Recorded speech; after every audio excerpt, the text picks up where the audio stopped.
Welcome to Entrepreneurs, Executives, and Eccentrics, a podcast dedicated to the stories, strategies, and secrets of remarkable individuals. Join us as we engage in enlightening conversations with intriguing entrepreneurs, accomplished executives, and fascinating eccentrics, exploring their journeys, triumphs, and the unconventional wisdom that has shaped their success. In this episode, we talk with Diana Garcia, a Florida licensed therapist and coach, known for acceptance and commitment therapy. We cover how she moved from university leadership into private practice after the pandemic forced a career pivot. She explains how ACT helps people handle difficult thoughts without trying to eliminate them. We also discuss confidence, imposter syndrome, and the realities of building a sustainable therapy business.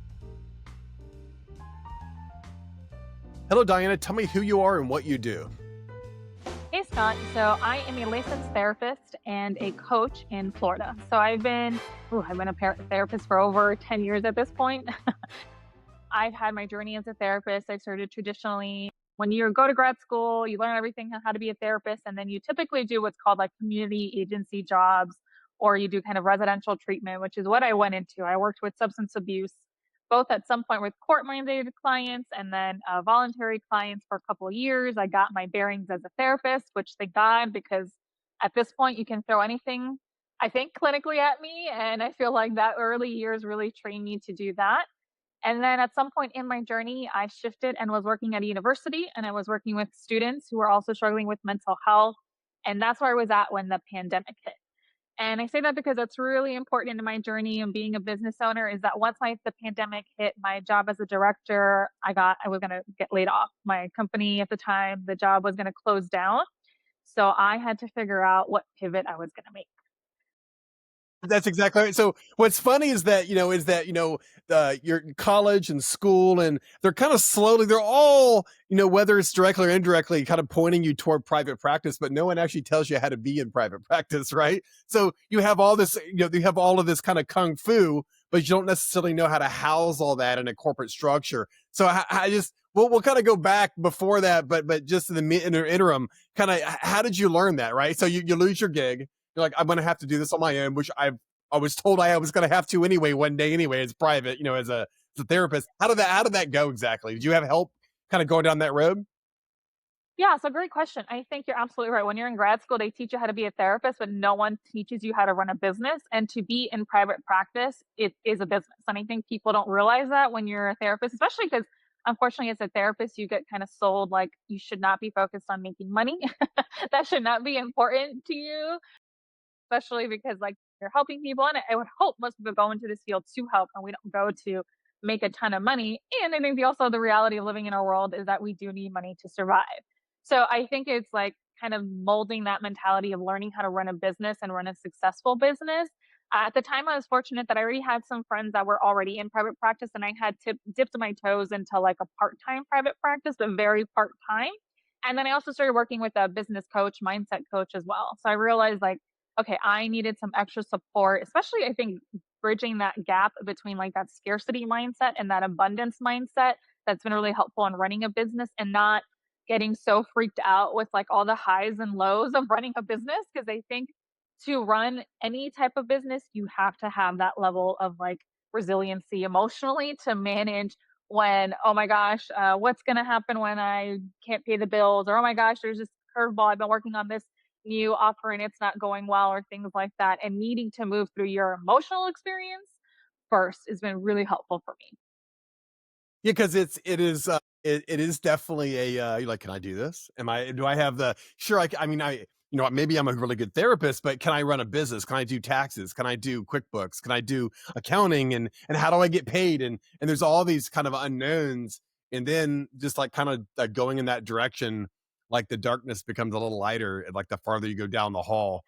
I've actually got a guy I used to work with who opened up, it's in a very similar kind of business model that you did. And it was just kind of learn as you go. Learn as you go, go as fast as you can, learn as you can. Yeah, and I think that was something, I'm someone that I love to learn. And so I definitely went into research mode. So everything I could consume on how to run a business, how to do marketing, how to either decide to be self-pay or not. I signed up for every single free opt-in email. I was really like, I am going to learn. And I think that to a certain degree, you're right. It's like learning as you go, like what works, what doesn't work. But again, I think really being able to sit with when things don't work, when things are not necessarily jiving. And I think I really struggled at that point with imposter syndrome as well. And so I think that kind of intersected in like learning, like I feel like, okay, I had mastered the therapist skill and now like learning the business skill again started to activate some of that imposter syndrome for me as well. So something that I again had to really get clear and noticing all that background noise in my head when that started to show up. Yeah, it's loud, isn't it? Right? It kind of drowns out all the wonderful things happening around you. So, okay, so let's say now you're in business, you got your business, you've got your LLC, and you're like, okay, I'm probably an S corp, and I'm this, and you take that first dollar in, right? Was it an existing client that you're like, okay, I'm actually doing it under this company, or how did that? Because I love to hear about that first dollar you made, kind of under the organization, your new org. Yeah, so again, I was lucky I had a built in 2017. I had already started a side kind of hustle as private practice. So I had my first dollar. And I think at that point it felt easy because even getting my mind around wanting to do a private practice, I think the other thing is I was working for a company at that point, and you also kind of get to a little bit of the liability. Like once you're on your own, clinically and license wise, as any business, but specifically when you're serving others, like it's all on you. So I think I had to jump through that hurdle first, as well as like that risk tolerance of like, okay, now I'm fully licensed, now it's on me. And so that first luckily was like someone that I had was referred internally. And so it felt good and it felt like, okay, this is a slow, easy way to creep in. So I had a lot of the kind of initial things done for a while, but in terms of actually scaling it, I really wasn't until late 2020, early 2021 when once I realized like, okay, I'm going to get laid off. I have luckily since I was the director at the time, I had a year's notice. So I got really, really lucky and I really acknowledge and recognize but that was a hard period because I still was working full time at my company, but I was also full time kind of like revving up to make my private practice my own thing. So I really think in my mind the jump is like May 2021, like that first referral that I got when it was just me. I think that's for me like that first summer was like, oh my gosh, can I do this? And when I would get the first self-pay referral, it felt like, okay, I know what I'm doing. Like I can do this. This feels doable. I can learn. I can figure it all out. Yeah, and it's really neat because I would imagine at the end of the session, right? You're like, "Oh, I just made money." Like I literally just made money that's all mine. It's 100% not have to share with anybody else. I don't have to answer anybody else, and it's the greatest feeling ever. But it's also you're like this like wave of anxiety. It starts to wash over you a little bit, right, as you go. Well, yeah, I mean, because I think in that same kind of brain, it's like it's all mine, but it's also all my responsibility. I think that's the flip side of that. It's like, okay, I'm getting all the profit, but I'm also taking on all the responsibility. And so I think, again, thankfully at that point, I had already built up how to be a skilled clinician. I felt pretty confident in that. So it felt good, but it's also that recognition of like, wow, now people are paying me this, right? So like I have to really make sure.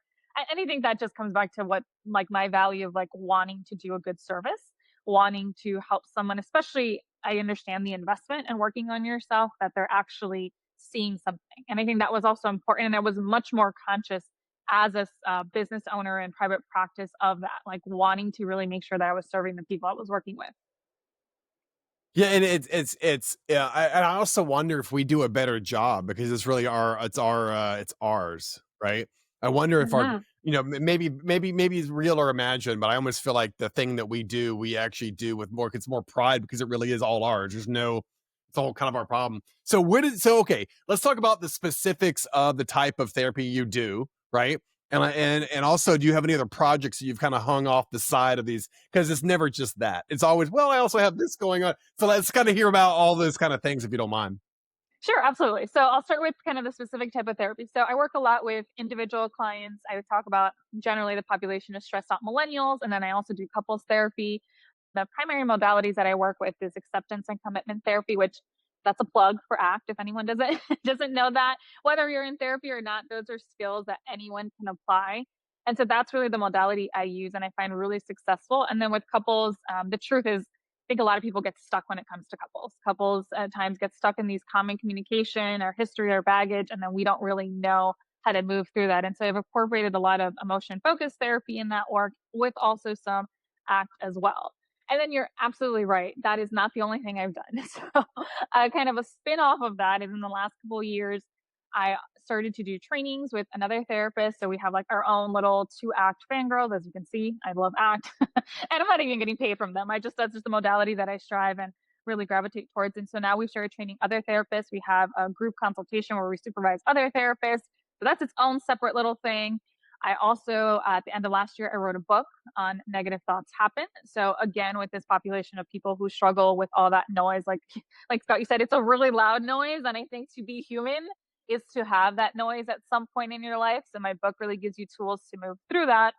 And then the latest iteration is really now I've opened this coaching business. So that's something else, another way that I really want to serve people.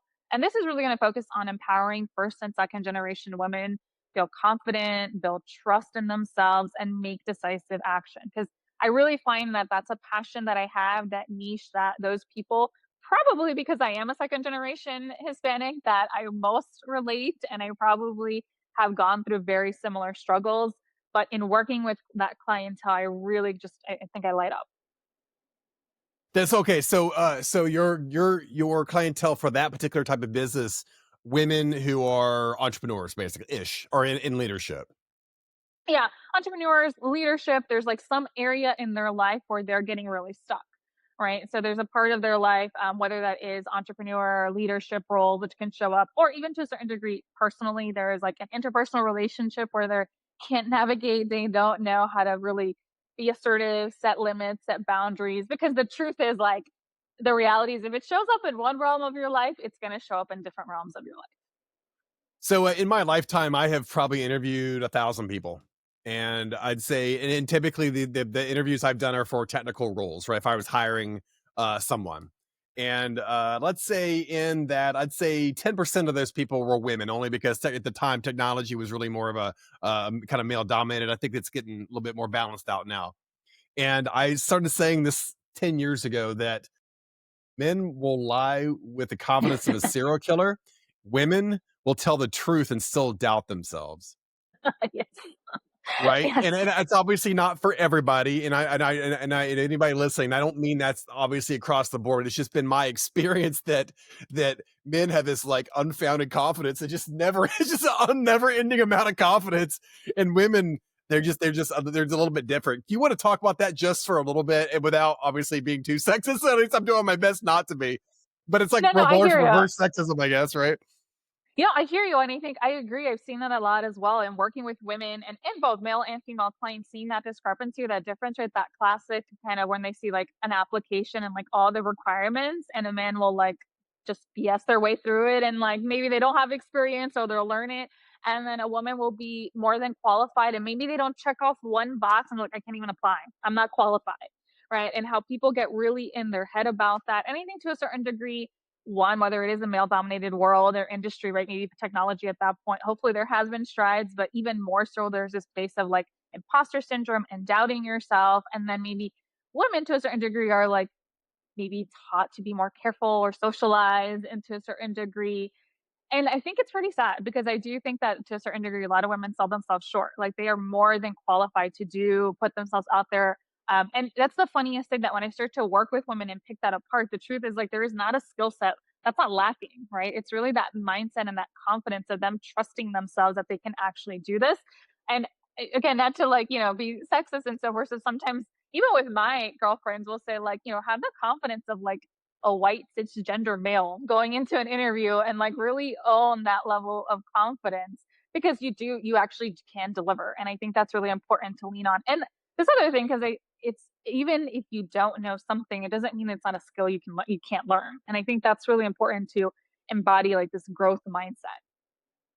Yeah, and it's interesting that men will they'll tell a tale around why they don't know something, and they'll really be able to just kind of power through it. Where women like, it's almost like there's kind of this really much more upfront honesty sometimes that I get from women that I maybe not get from some men. But so that's you kind of specialize a little bit in this kind of second generation entrepreneurial C level exec kind of women.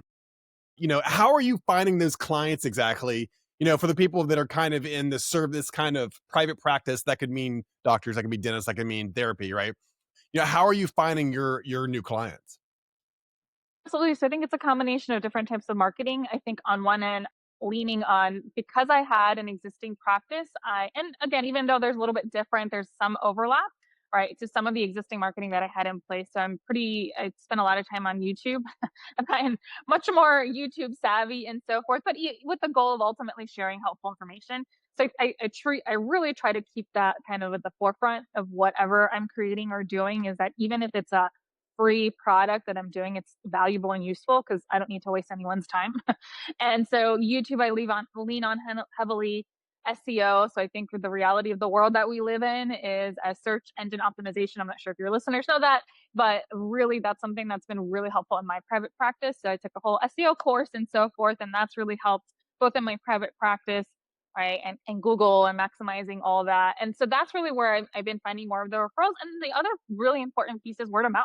So like your warm network, that's really, I think when you're starting, that's where I get the most bang for my buck because people already know me. They already trust me. They already know that I can provide a good service. And so those are the people that are going to quickly refer to me because I don't have to build that like trust factor. They already have that because so Scott, if you referred me someone, right, that they trust you. And so that trust is also getting kind of loaned out to me. And so I don't have to do necessarily as much work to do that buy-in. So I think those are the two kind of biggest areas. Like I definitely think in this day and age, you have to lean on some type of online presence. For me, it's YouTube and website and blogging and so forth, but never letting go of that war. And again, even with networking, because I will say, like, I hate networking, and that's probably so counterintuitive as a therapist, as a business owner. It just feels like that sleazy car salesman experience, and really shifting when I go into any type of networking. I really just trying to connect with people.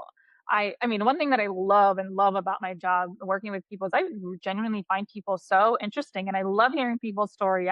That's something that just really feels good to me. So I really go in with that mindset when I'm going into this networking. Like my job isn't to sell myself. It's really just to connect with these people, to learn about them. I had a networking lunch the other day and it really was like an hour of just like talking with this referral and like just getting to know him and like And that's what it should be. But that's what it should be. It shouldn't be. It should like networking shouldn't be like a weird like quick 5 minute dating thing, right? It literally should be a let's actually like dig a little deeper, figure out if this person's interesting, and all the things that kind of goes along with that, right? And it's we've all been to those events where there's like that power networker, it's like business card, business card, business card. It's kind of running around the place, and no one learns anything about them. They don't necessarily. They may have something valuable to say, but they're not taking the time to actually kind of go do it right, actually make sure everybody understands why they're interesting or whatever. Can we just real quick go back to ACT? Bf Skinner, I guess it originated with Bf Skinner, many years ago. Can you kind of tell me about ACT? Tell me exactly, tell me how it can be kind of used in our lives, and it just kind of help us educate us on this. Yeah, so ACT, acceptance and commitment therapy, it is a third way behavioral therapy. So when they refer to Skinner, because Skinner's like the father of behaviorism and so forth. But when we think of ACT, ultimately we're trying to help people learn how to be more mindful, be engaged in their lives, and be like take committed action. So ultimately we want people to know like what's all the internal stuff that's getting them stuck, right? So when I talked about that noise, right? Those thoughts and feelings, learning how to move through that flexibly so that you can still show up to your life in a value driven way. But when I say show up to your life, and this is really important, a lot of the work that I do with people is what are the behaviors that we're going to change? Because we can be in a session talking about things and gaining insight, and that's extremely powerful. But my job is to then take that and generalize that to how are you going to change that in your relationship with your partner or the next meeting you have with your boss or the next leadership retreat that you're running. How are you actually going to show up differently to that in your life? Because that's where it's worth it to you, right? That's where the changes that you want to see. So ACT really gives you the skills to do that. So it's like we talk about like being open, being present, and being engaged. So being open to what's showing up internally, being present to your experience into your life, and then being engaged. So being an active participant in your life and using your values to guide you. I hope that wasn't too jargony. I always get like, if it's too much jargon, hopefully people understand. It's like these skills to help you really be flexible in your life and show up in a meaningful way. Well, it's interesting because I guess the little reading that I've done on it, it's almost like you're editing current behavior, not adding new behavior, right? You're not you're kind of you're kind of assessing what the now is, as opposed to maybe learning a new skill set or whatever. You're kind of changing the behavior you're already going down, that the road you're kind of going down. It's so okay. So that is simply the kind of methodology that you follow with your patients, or you're kind of how tell me how you kind of use this with your Yeah, patients. absolutely. And so, Scott, I would say it's a little bit of both. So it's kind of editing current behavior or adding new behavior. So you can add a new skill set. I think ultimately, one thing that we really is different in ACT is that we don't do a lot of work in like getting a challenging or changing existing thought patterns, right? So a lot of times, especially and this goes back to like my book and so forth, the negative thoughts, is that people get stuck all day hung up on like, I shouldn't have this thought about myself. I shouldn't criticize myself. I should reframe this into a positive perspective and so forth. And the reality is that we actually have much less control over those internal experiences, but we can have much more control of external, right? So we can, whether that is, modifying an existing behavior or learning a new skill that's going to add a new behavior into our repertoire. So I also do this in my individual, and then there's a lot of research backing up ACT as well. People can look it up, and I'm happy to share resources about that. And then also there is this also wave of acceptance and commitment coaching. So it's also taking the same type of skills in a coaching dynamic. So it's a little bit different in terms of, obviously with therapy, there is still more of a lens at times of a historical lens. It's really therapies for someone who meets a diagnosis for a mental health disorder. Coaching isn't necessarily that. Coaching can be someone who has a very specific issue in a very specific life that doesn't necessarily meet a criteria for a diagnosis. They just need, like you said, leadership, exact, that they're getting stuck somewhere. And so it's using a lot of the same principles, but in a kind of in a different context, right? Because I'm not doing this therapeutic lens. I'm doing this very coaching lens, which is really solution focused on like, what are we looking at changing, but still having those same type of skills. Because again, those are skills that it doesn't matter whether, I mean, I say this and I sound like like I drank the Kool-Aid, but part of it is because I really I apply this in my life. I think that's what it is. Like I think to do any kind of therapy that you do, hopefully like it resonates with you, and that's something that I've constantly been applying in my life. Like, how am I responding to these thoughts? How am I moving through this? Where am I getting stuck?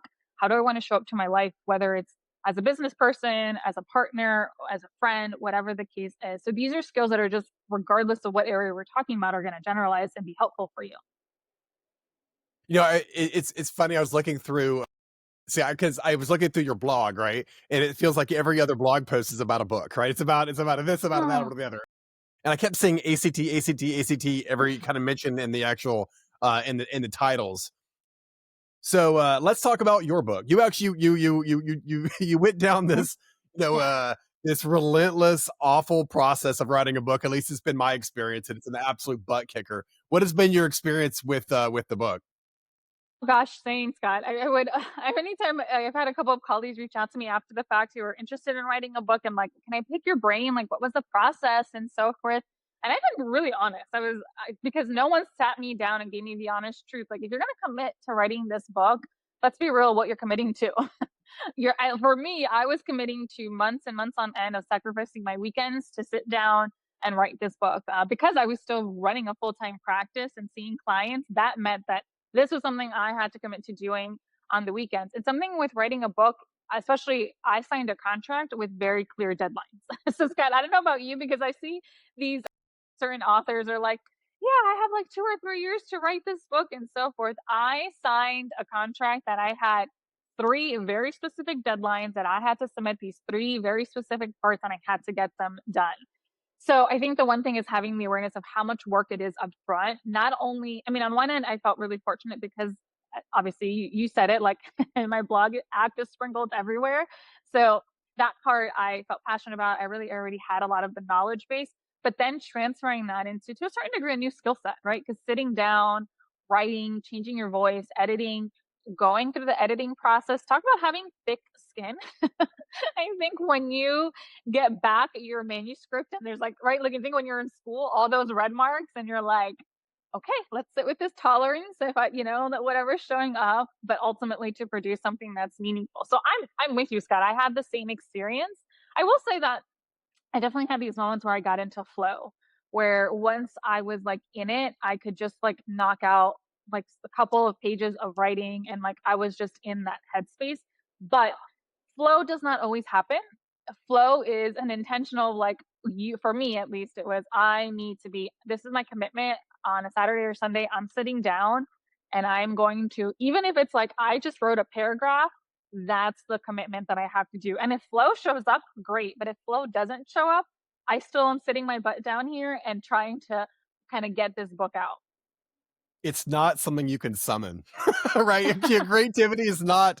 It's just not something you could. I mean, so so 3 or 4 years ago, I had been trying to write a book. I was trying to hire like 20 or 30 new software engineers. And I'm like, you know what? If I wrote a book that was like, how about salary negotiation, I bet that would help me find more engineers as there be kind of more higher trust, all that kind of stuff. And by the way, I've been trying to write this book for 3 years. It just never happened.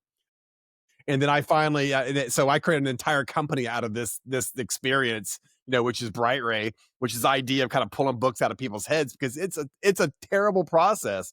And you can't summon creativity. I'm a wannabe musician, and I basically I write music probably every other night.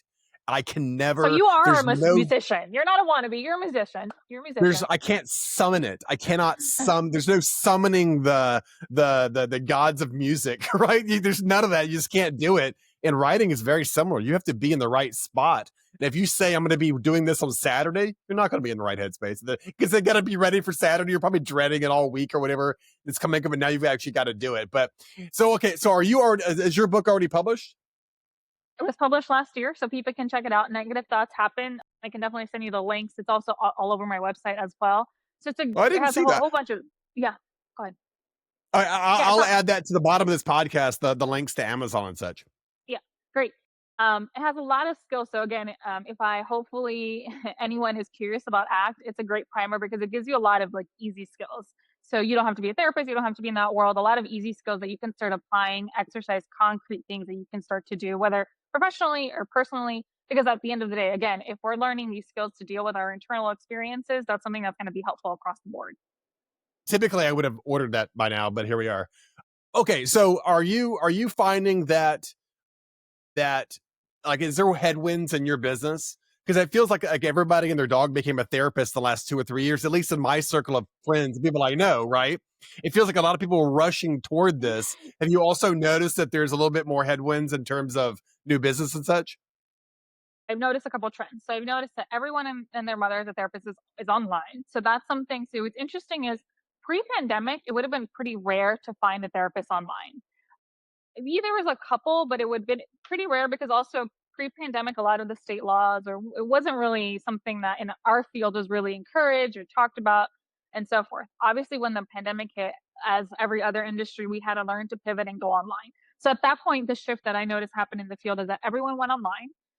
Any therapist that offered in person now also offered virtual. And then what also happened is a lot of people that were doing in person decided to give up their office. So that's a shift that I've also seen is that therapists realize, well, why am I paying overhead or rent if people don't want to actually come to the office, if it's much more convenient to do virtual. So what I actually find now, it's probably harder to find an in-person therapist than a virtual option because a lot of therapists have let go of their space. I think the other thing that I've noticed is there is, I don't know necessarily if everyone's become a therapist. I will say a lot of people have become coaches. That's probably more attainable because therapists, you have to go through schooling and you have to get a license, and it takes you a lot longer, whereas coaching isn't regulated. So, I mean, Scott, you could be a coach today, and you probably have the skill set and so forth. So, I've seen a lot of people, and I think there's great coaches, right? So, definitely want to acknowledge that people have turned to that like venue, especially if they've been able to harness what they've learned in the last couple of years and want to help others. Fantastic. I've seen a lot in actually in the last couple of years of a lot of these big capital venture technology companies coming into into the therapy fields. So that's something else that we've seen a lot. Like I'm sure you can't even open your app store without seeing like 5 or 10 mental health apps, right? Here's an app for this. Here's an app for this. Here's an app for this. I think that's probably a really big wave that we've seen that all these like technology startups have gone into the mental health field, and that's really changed the field as well. But what's really interesting, and I would encourage any consumer who's out there, is being really careful about which of these companies you are subscribed to or consuming, because a lot of these companies aren't necessarily run by therapists or clinicians or any type of individual who's regulated. And so they might have all the business acumen and they might know all the technology stuff and have all the money to market to you, but they're not keeping in mind the ethics of therapy and so forth. And that's a unique lens. So that's something else that I've seen a lot. And I think therapists have had to catch up. I mean, there's some concern I've heard in like these Facebook therapist groups of like certain apps. Are they going to become like the Uber? Are we going to be like the Uber of therapy? And now actually also with AI. So there's been even some like AI therapist chats where you can ask it. And I've even had clients use it. I've had like a couple of clients that are like, oh, I've used this AI chat. It's funny. I had a couple last week that they're like, wow, you're much better than the AI chat. And I was like, thank you. I My- appreciate that. Thank you so much. I'm so much better than a robot. I appreciate that. but but yeah, that's probably the shift that I've seen as well. A lot of technology, which I think like any other industry, but I think what's so unique is because our industry is like it's humans, right? So that will be interesting to see is how that continues to evolve. Yeah, it's I think you're probably right. I think from my perspective, it was really, you're right. It's coaches. It's not 6-year degreed. It's not, you had to go study under the tutelage under someone, right? None of that exists online. You're like, oh yeah, boom, coach. You just throw it on your deal. Oh, I'm certified by me. That's not the same thing. And those are absolutely inundated every square inch of ad space on Uh-huh. Facebook, on Google, on everywhere. And it's not the same thing, because anybody can just say they're a coach. You can't just say you're a therapist. It's a license thing, right? Yeah. It's a regulated profession, right? And I think that's the one thing if you're a therapist, there's some like beef in the therapy coach world because a lot of therapists are like, these coaches aren't regulated. So that's the other thing. It's we get regulated by state boards. We can't see people in other states unless you're licensed. Coaches can do anything and no one regulates them. I mean, obviously within to a certain degree you can sue anyone, but there's a lot less regulation in the coaching industry. And again, I'm a coach now, so it's funny because now that I'm a coach, I'm like, oh my gosh, is that a bad word? But I I think there's some great coaches. I think it just really depends on the person. So I would just say, and I'm sure some of your listeners have been burned by coaches, right? Because there's all types of coaches as well. There's business coaches, mindset coaches, lifestyle coaches, health coaches, and so forth. And I've hired coaches in my life as well. Like I said, when I was feeling really unsure and nervous, I like hired a business mindset coach because I needed that service. Granted, ironically, my coach was a therapist turned coach. But uh, I think there's a lot of coaches out there that are great, aren't therapists. You just have to be as a consumer pretty just aware of like who you're actually going to work with. Yes, yeah. Because anybody could just say they're one thing and the other, but obviously a coach that actually has, actually gone through the trouble and the training and all the other things to actually go from therapist to coach is probably a better way to go. But so are you? So that's probably the other part of the headwinds that you're experiencing too, I guess, is as a organization that provides therapy. With everybody, all these other kind of aggregate providers. I can't even name one of them, but I hear them all the time on NPR advertising for, you know, you know, tap into our 10,000 therapists, or that are, this, that, and the other, and you don't know much about it. You don't really know who you're talking. You just kind of plug it in. And I would imagine that's also, is that hurt your business, or are you even not even noticed? So I think yes and no. I think to a certain degree, I certain people will gravitate towards that because that's just easy. That's, I mean, again, if you're someone in need, I don't want you not to get services you need. I just would want you to be really careful and just do your homework because there's going to be some great therapists in there, but you just want to make sure that the company you're working with is an ethical company. I think the part is that so sure, like, are there clients that use that versus seeking a therapist, whether self pay or in network with their insurance? But not as much, I would say. I think the other piece more that's more concerning for a therapist in the field is that the reality is those therapists that work for those companies are getting lowballed financially. So that's really the sad part I think about it is a lot of therapists in the field who talk about that is that financially that's not really doing much for that therapist. It's really the company that's profiting, right? And so this kind of goes back to that mentality that I talked about that there's this whole perspective in the mental health therapy field that you shouldn't really be focused on making money or earning a lot of money and so forth. And I think the flip side of that, and this is kind of where there's this like mental health crisis in our country, is that there is to a certain degree a level of privilege in seeking certain services or therapy. And people, whether it's through insurance or not, some people can't even afford their copays and whatnot. That there's this access issue, but historically what's been the solution is that the therapist is the one that has to kind of take a pay cut or figure out how to work with these companies or these insurances and so forth. So another big trend that we've seen in our field is that these bigger companies are coming in and helping therapists get credentialed, and like they become like this group practice, but then all the smaller group practices really can't compete with them because they can negotiate for better rates with the insurances. So there's just a lot behind the scenes that happen. And I think even to when you see a therapist and they're charging like 150, 175, 200, and you're like, how is that even feasible? It's like, that's not really what we're taking home. There's all these different fees and so forth. And when you work with either a company or insurance, there's a much different kind of reimbursement rate. So I would say not as much, but of course, I'm sure people still seek those services. I get more concerned for the therapist who kind of is using those services. And I will say my experience, because I had a clients who've used those services and have said, and I always, because whether it's someone that they worked with individually as a self-pay practice or one of these platforms, I'll always ask, like, how was your therapy experience before? What was helpful? What wasn't? And the vast majority of people that have used those platforms have told me that it hasn't been really helpful. It's actually been like an outlier where they'll say, like, oh, I had a good, decent therapist on there. So I think that's the other thing to just be aware of as a consumer. That's the other thing that concerns me. Yeah. So okay. So let's go back kind of where you think things are going, right? AI is obviously out there, but I don't know how that's gonna do anything for anybody. Maybe it will. I don't know. It's obviously got something going on, but it's where do you see the future of your kind of business, right? And then beyond that, I want to know what you would kind of tell people entering into your industry. What kind of advice would you give them going forward? Like if you could go back 10 years ago and say, Diana, don't do that or do this, what would it be? Yeah. So I think in terms of where the industry is going, I think we don't really know what I think whether it's my industry or any industry, what it's really going to change. But I think just being aware of that technology is going to be around in one facet or the other. So I think as a business owner, just being aware of what that is. And I use AI all the time for marketing stuff or other admin stuff in my business. So I think as a therapist or business owner, just knowing when to harness these tools, the technology that are out there and being aware of them, and also being aware because now there's also a wave of like AI apps for clients that therapists can do, like assessments and so forth.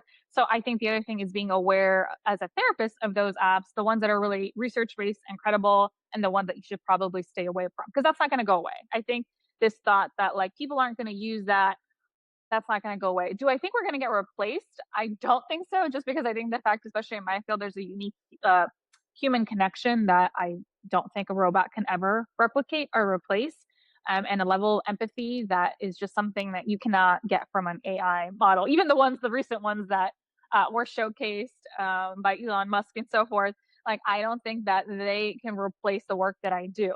In terms of advice that I would give to like a younger me or going into the field, I think it would be like different. In terms of like going into the therapeutic field, I would say really be aware of what you're getting into. I think the truth is that no one really sits down with a like young therapist or even considering going to grad school and explains to them what this job really entails and that it's extremely rewarding and I wouldn't trade it for anything, but it also is really emotionally draining. Like there is like you need to really go in prepared with like your stuff is going to get activated. So you need to really learn how to move through these things and that you're human. And so it's really hard sometimes to be a human on your own path, dealing with things, and then also at times working with humans who are dealing with very difficult things. And so I think that's the one piece, like going in, because I think I talked about this with the supervisor the other day of I wanted to like, here's the manual and how do I do? And like once I hit off all the protocol manuals, like I'm gonna see all these results. And that's just not how therapy works. I think therapy is a combination of art and science, and you have to be willing to work with that. Someone going into opening their private practice, I would say early on, understand that it's a business. Like, even though you're a therapist, you are running a practice and that's a business. And that's what you need to accept upfront. Like, you need to understand that if you're opening this, yes, you're a therapist and that's the service you're offering, but you are also a business. And so you need to, going back to, you need to start learning those business skills sooner than later. That is the thing they don't teach you in school, right? Mhm. You've got all the kung fu to do it, but they don't teach you how to actually rubber meets the road, run a business, and all the other things that kind of drag you down along the way. Well, it's emotionally taxing. It's got to be. Mhm. It's got to be Mhm. emotionally taxing. Yeah. Diana, thank you for doing this. I love talking to you. I'm going to order your book right now. I'll also add it to the bottom of this episode, and I will talk to you very soon. Absolutely. It was a great talking to you, Scott. I love it. I love your energy. Thank you. I'll talk to you soon. Bye bye.